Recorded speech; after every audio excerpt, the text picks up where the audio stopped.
YouTube, what's going on? This is Jones coming at you with some information that I think that we should possibly talk about.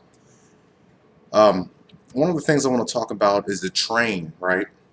The train that went down in Washington, Dupont, that particular area. So, from what we haven't really gotten any definitive answers as to what happened. We've been told that the train, let me adjust this just in case I need to. We've been told that the train was going 50 miles an hour over what it should have been going at one point. And I'm assuming it was through a curve, right? Train's inertia took it on over. Okay, all right. I can get something like that.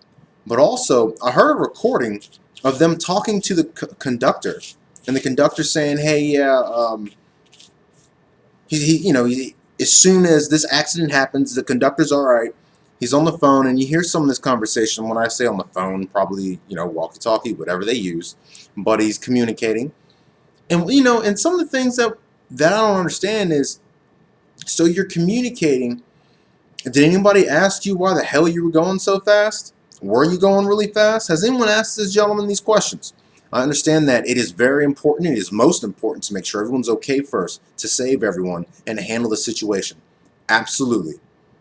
Maybe there's people who can, I don't know, someone talks to the people and everyone else helps out the people. I don't know. There's plenty of people in the world. You don't have to sit there. Listen, all I'm saying is it seems like they're cherry picking some of this information like I've seen in the past, and I could be wrong. It hasn't been too long since this has happened. It's not like days have gone past. But I find that to be interesting how I heard a recording, but no one's really talking about the conductor or what the conductor's thinking or what he's saying or what his condition was. And by the way, the conductor it sounded like to me he's an older gentleman. It didn't seem like a dumbass on the phone. Seemed like somebody who could conduct properly, right? And this is just a very tiny clip, right? But I try and read people right off the bat. You try and gather something. First impression is everything, right?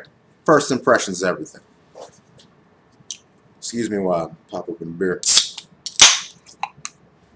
Now, one thing that I've heard is that, and that I've been seeing on InfoWars, and Mike Cernovich has been mentioning this, and I've seen things on Twitter. Antifa. Let's talk about Antifa. Here's what I don't understand. All right, let's talk about this.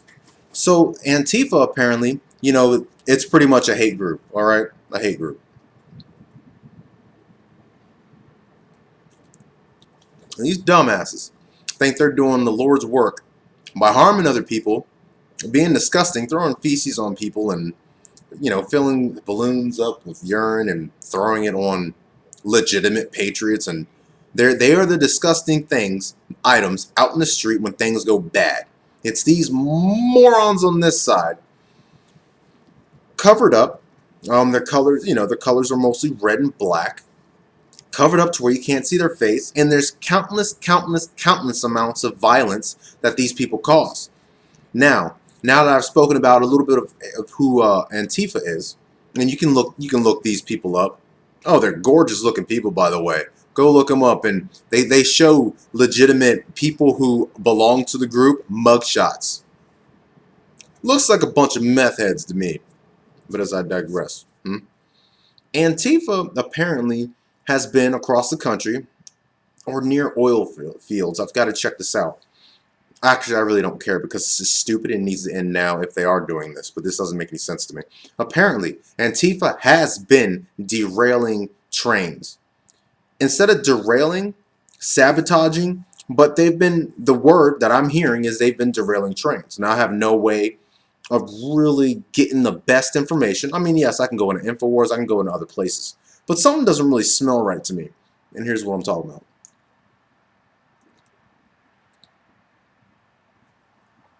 Now, apparently Antifa's been using concrete. They've been using concrete to derail trains, okay? To cause problems, wreak havoc on train tracks. Concrete. So let's think about that. There's multiple different types of concrete. I don't know which type they're using. 5,000, 5,000 is a very hard concrete. It's going to have your stones in there. Stones make it nice and strong. 5,000 tends to cure pretty quickly, if I'm correct. And there's different types of concrete. You got your really hard ones, and then the others, they start to get weak and they take longer to cure them, blah, blah, blah. All right. Now, first of all, what type of concrete would these morons pick up? Number one, what type of concrete these idiots going to pick up? They know anything about concrete? Number two, wouldn't that be something that you can prove? There's concrete cured on the tracks. Isn't that something that you can prove?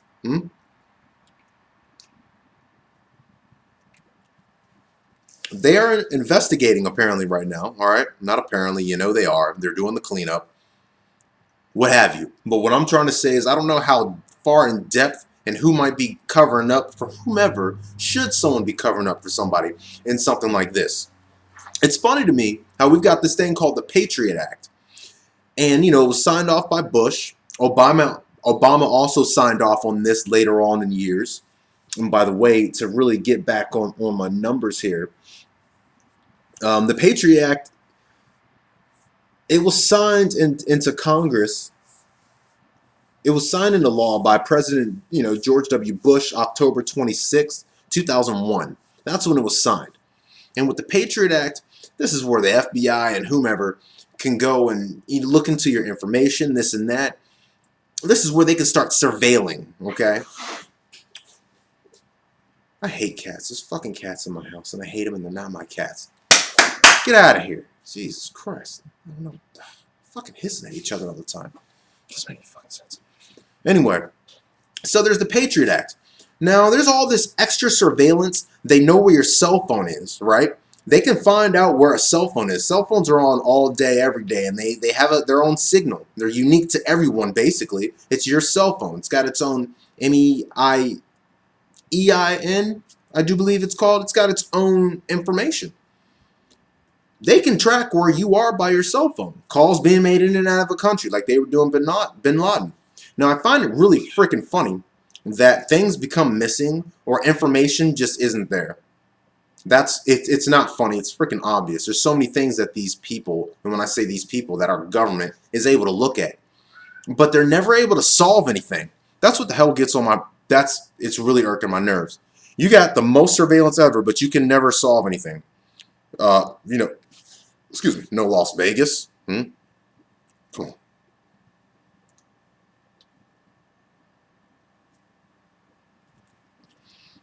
I think we've enough has been proved to raise quite a few red flags on Las Vegas, but I'm not going to talk about that. Let me move forward. So I find that really weird that all these things are going on, and Antifa causing problems and this and that. Hey, we need to start catching people, and they're not. So basically, what they've been doing with this technology that they've got, it's pretty much blackmailing people and hoarding it for their own. They're not using it for good to help us out or to solve cases or solving problems. They're not. And this is bullshit to me. That's freaking bull. You can't solve anything. It makes no sense. Now, and that's the train. That's us talking about the train. All right. So let me move on to something else. But well, before I move on to something else, just keep in mind, if it were Antifa, and I see that yes, people are pointing at Antifa. Apparently, on their website beforehand, they were bragging about how they recently did some things and have done things in the past, and apparently have videos showing you what they did. I didn't have the luxury of looking at these videos. I really don't ever want to go on their website. I don't want that in my fucking cash. So I haven't seen these videos to see what this is all about. But my main concern, the main thing I wanted to bring up is it's concrete. It cures. It hardens up. Hardens up, right?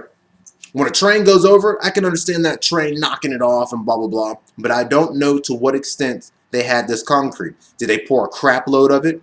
Did they make a plane, making the track real smooth? I don't know what they did. So they're talking about this. The train was going too fast. And then we've got back channels. Well, not back channels. I don't want to call them that. These people really generally know what they're talking about. When I'm talking about InfoWars, Alex Jones and Mike Cernovich and the things that I've seen on Twitter, viable sources. But with the concrete, somebody needs to freaking tell me why, if that was the case, why we haven't found that out yet. Because that should be really screaming at you like, what the hell are those chunks of concrete doing there? They're misplaced. They don't normally belong here. They've recently cured. They're not old. You can see that with concrete. Let's move on. Now, what happened in Atlanta, Georgia? Mind you, Atlanta, Georgia is an international airport, right?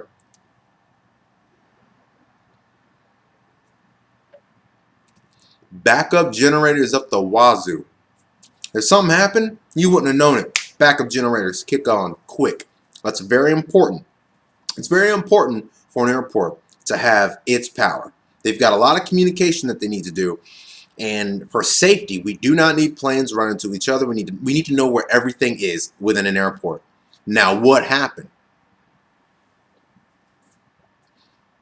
Airport was shut down for 10 hours. A fire couldn't have done it. If you look at, if you looked at the same information that I looked at, I would have, I don't know, I don't remember if I was, I think I was reading on my phone. I don't know if I was reading it on the internet. But when the phrase came up, they think it was knocked out by a fire. There's no you think. You know that when you repair something, you fixed it. And if that fire was big enough to knock out all that power, we didn't see any smoke or nothing like that day. We didn't see none of that. None of that. It would have been a huge thing. To knock out power, massive power like that, you would have needed some serious flame, some serious burn, or some serious temperature, serious heat. Okay? Things really need to have gotten out of control. Now, to say you think, you know that when you repair something, you got it. There are things that are being unsaid. But what I would like to mention is the fact that there was one plane, I don't know the 100% detail, but there was one plane that was able to take off, right? It took off. One plane. It was a personal plane, all right? It was a personal plane.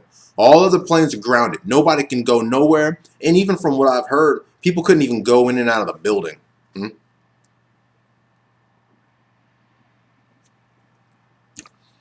Why was this one plane able to take off? Now, I heard two things. Number one, this plane was taken off and was either going to Dulles Airport in Virginia. I don't know if it actually made it to Dulles. I think they had to ground that plane. Who was on that plane? Could it have been George Soros? Could it have been? And for those of you who don't know who George Soros is, oh man. I want to say public enemy number one, but there's so many. I don't know who topples who. So many. But I hope that it was George Soros that was on that plane. Apparently, whoever they were looking for, they got him. So one of the things that could have happened in Atlanta, Georgia, one of those things that could have happened is it could have been an event was about to happen but was shut down. That could have happened. There's black hats and white hats. I have a computer background, so the word, a white hat is someone who does good with their skills on the internet. A hacker that does good with their skills on the internet. A black hat, someone who turns their skill to straight up evil, stealing money, this and that, okay? So there could have been white hats that stopped it. Mind you, this was all kind of predicted. Not kind of predicted, it was predicted. The truth community, which I'm a part of, and you need to be too, QAnon, if you've noticed, QAnon, and if you've heard that name, you're going to hear it again. QAnon had already predicted some things and left breadcrumbs for us to check out. All of America has gotten together reading these QAnon posts. It's really actually brought us together. It's amazing. But it's a fun little thing. You look at this and you're just like, you're trying to figure things out. You got other people giving out information and then you learn even more. It's the most amazing thing ever, these little breadcrumbs that are being left for the Americans to figure out amongst themselves. Freaking amazing. Love it. And that's pretty much what I wanted to leave with you. Whose plane was that? In Atlanta, Georgia. And where's the concrete, if so? In Washington, Dupont area, where that train drove off the tracks. I'm going to try and keep this within 15 minutes, so I'm signing out with this one. Talk to you soon.